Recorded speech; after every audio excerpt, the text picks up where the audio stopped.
Bonjour, j'espère que vous allez bien. Alors aujourd'hui, on va essayer de voir comment se monte le...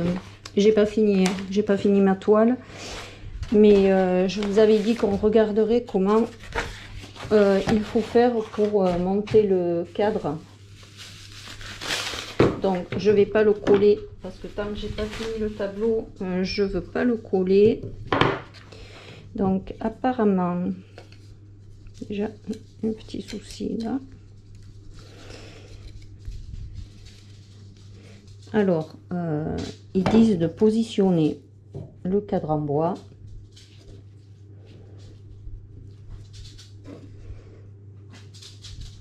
Hop.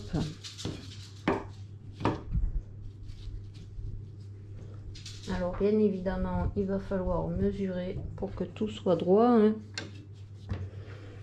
Parce que là, hop.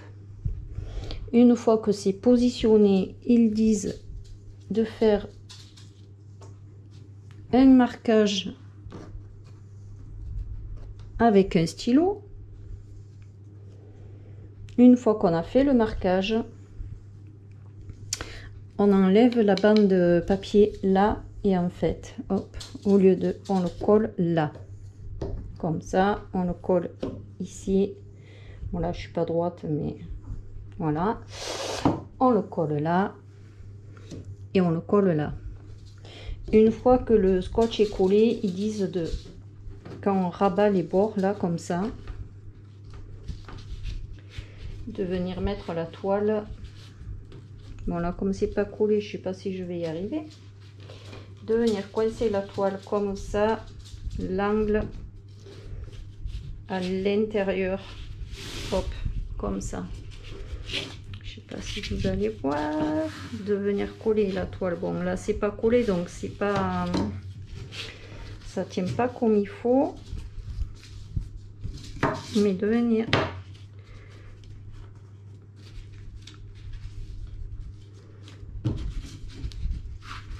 comme il y a du scotch double face, ça tient la toile aussi dans les angles. Là j'y arriverai pas. Bon, dans l'idée, ça va faire ça. Une fois que c'est collé. Bon, ça sera plus tendu parce que ça va être collé.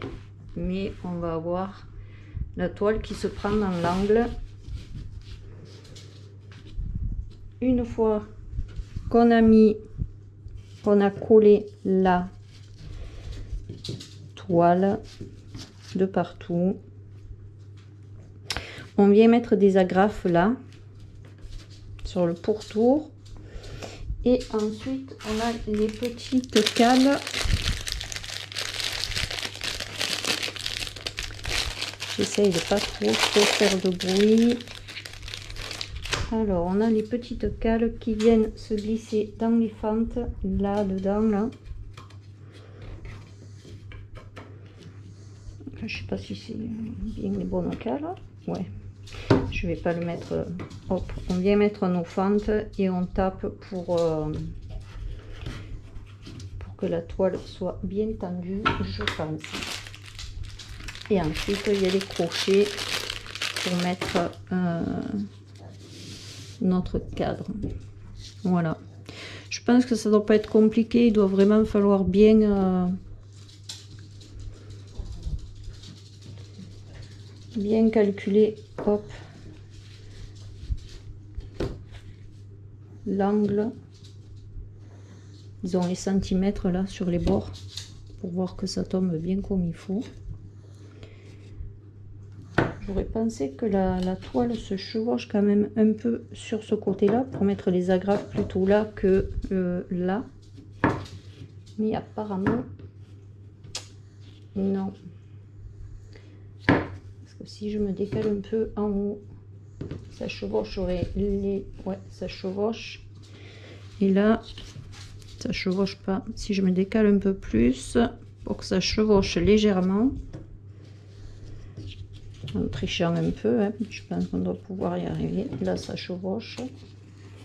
Ah si, on peut faire chevaucher.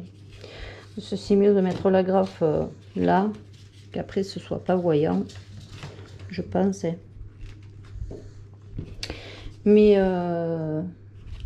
quand j'aurai fini ma toile, alors là j'ai pas spécialement le temps en ce moment de faire la peinture.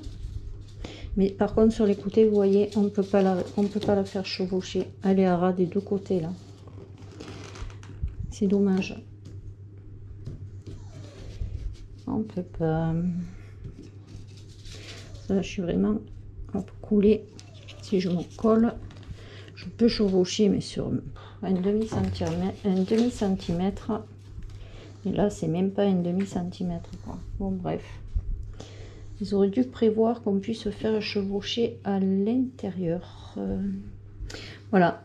Donc, il faut juste coller, rentrer les angles dans le cadre. En plus, après, mettre des agrafes et puis mettre les cales et le petit crochet. Voilà. Ça va donner ça.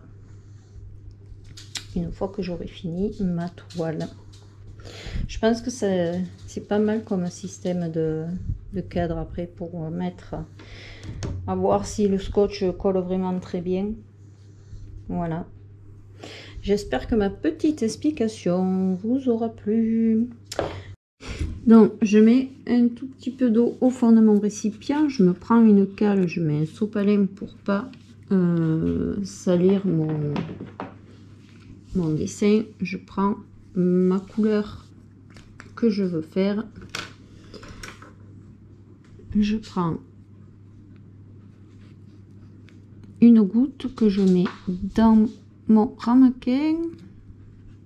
Hop, je referme bien mon petit godet. Il ne veut pas se fermer. C'est pour pas que la peinture sèche, parce qu'elle sèche très vite. Je trempe mon pinceau et je viens légèrement humidifier ma goutte de peinture. Alors, le numéro 15, on va en faire 2-3 ensemble. Hop, donc je modifie légèrement. Et le numéro 15, j'en ai là. Et je viens remplir. Hop. Alors, des numéros 15, j'en ai énormément.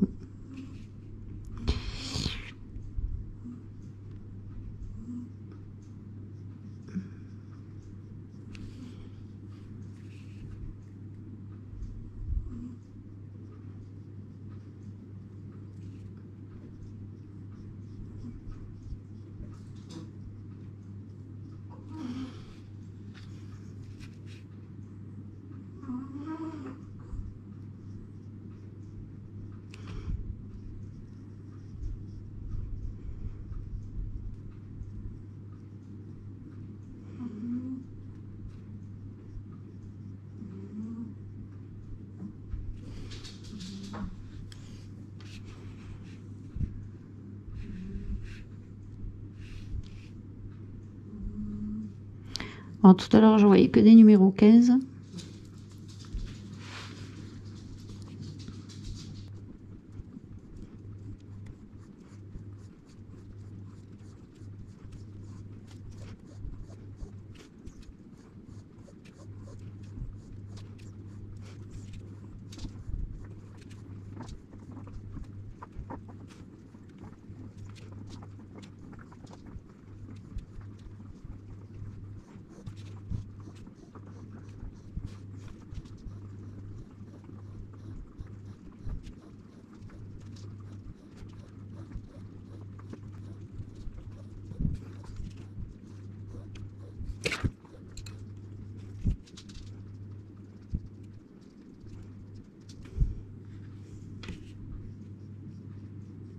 Donc quand on commence un numéro, on essaie de faire tous les numéros qui sont...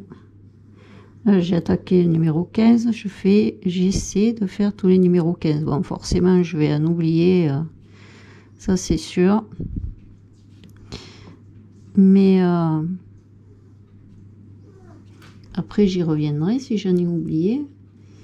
Mais quand on attaque un numéro, on essaie de faire le numéro qu'on a commencé. Ça évite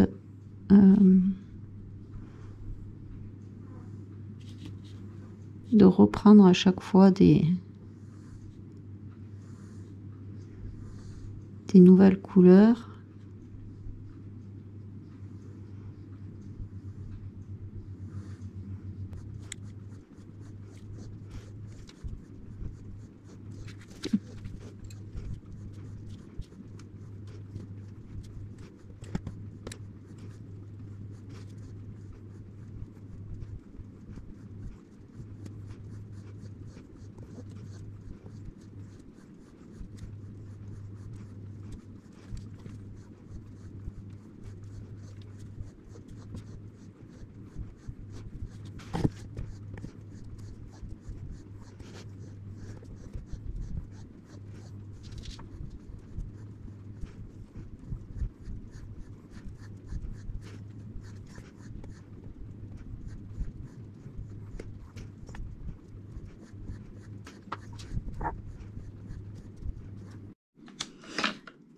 Alors, on va procéder au tirage au sort de la petite toile que j'ai réussi à vous avoir.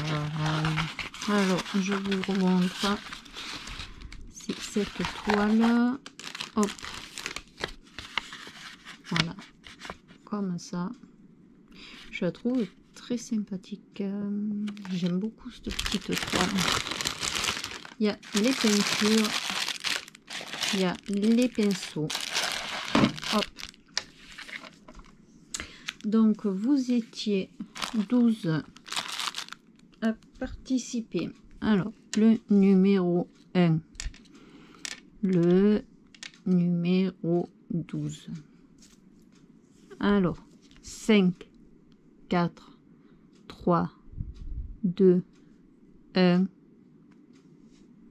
Et c'est le numéro 1. Annick Douadal qui a gagné. Donc Annick, félicitations à toi. Je le marque de suite. Gagnante. Donc pense à me donner ton adresse sur ma boîte mail qui sera là. Et il me semble que j'ai ton adresse. Parce que tu fais partie de mon groupe Facebook et il me semble qu'on a déjà échangé ensemble. Donc il me semble que j'ai ton adresse, je vais regarder ça de suite. Oui, j'ai ton adresse. Donc j'essaie de faire l'envoi au plus vite. Encore une fois, félicitations à toi. Tu as gagné la petite toile là qui est à peindre au numéro. Voilà. J'espère que ma petite explication sur le montage du cadre vous aura été utile. Et je vous souhaite une très belle journée ensoleillée, toujours très chaude. Et n'hésitez pas à mettre un petit pouce en l'air, à vous abonner si ce n'est pas déjà fait, à actionner la petite cloche des notifications. Sur ce, je vous fais de très gros bisous et je vous dis bonne journée et bon scrap.